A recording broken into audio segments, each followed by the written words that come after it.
Hi everyone, how's it going? Matthew Tortorelli here. In this episode of the Mortgage Minute, I'm going to tell you everything you want to know about your first fix and flip, and it's coming up right now. So, you decided that you want to do a fix and flip and you don't really know where to begin. Well, first off, let me advise you to maybe pause this video and go read a couple of books and maybe check out the Bigger Pockets website and see what they have to offer. But I want to give you 3 quick and dirty tips real quick that'll get you started. So first off, are you getting a good deal? Now, are you getting a good deal means a whole lot of things. And by what I mean by that is after you do your renovations and you sell the house, how much profit are you left with? Have you calculated your ARV? Have you found good comps that are going to look similar to what your property is going to look like after you've completed your renovation? Now, the next thing I want to talk about before I jump into that, man, it's been too long since I've made a video. I feel like it's my first time all over again. Anyway, so tip number 2.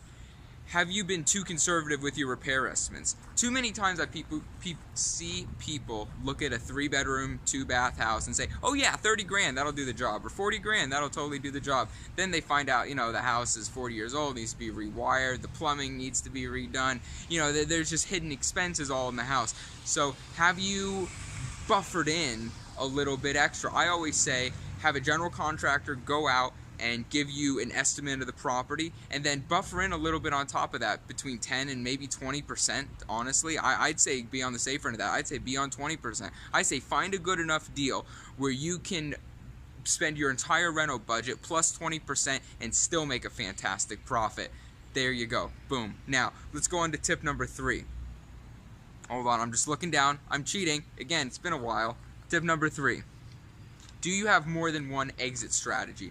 And by what I mean by that is, if something happens and you need to get out from under the property, do you have more than one exit strategy? So in case you can't sell the property, let's say that the market dips and you're unable to sell the property with the margins that you want, or maybe you're upside down on the property, do you have the bandwidth, the financial bandwidth to hold that property long term? Do you have the financial bandwidth to find a long-term renter? Are you able to figure out something creative like doing a short-term rental like Airbnb? Do you have multiple exit strategies? Do you have ways to keep yourself afloat in case you're unable to offload that property? Now, I'm sorry for the lateness of this video. It's been crazy. I'm having my second son soon, buying a house in a month or 2, so it's just been pretty crazy lately.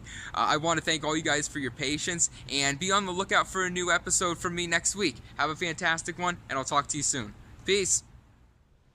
Thank you so much, everyone, for watching. Please make sure you smash that like button and leave a comment below. I will be there to continue the conversation. And if you like this content, please make sure to subscribe and follow me on social media. That's Instagram @TheMortgageDon and Facebook as Matthew Tortorelli, Loan Officer. Thank you again, and have a great one, everyone.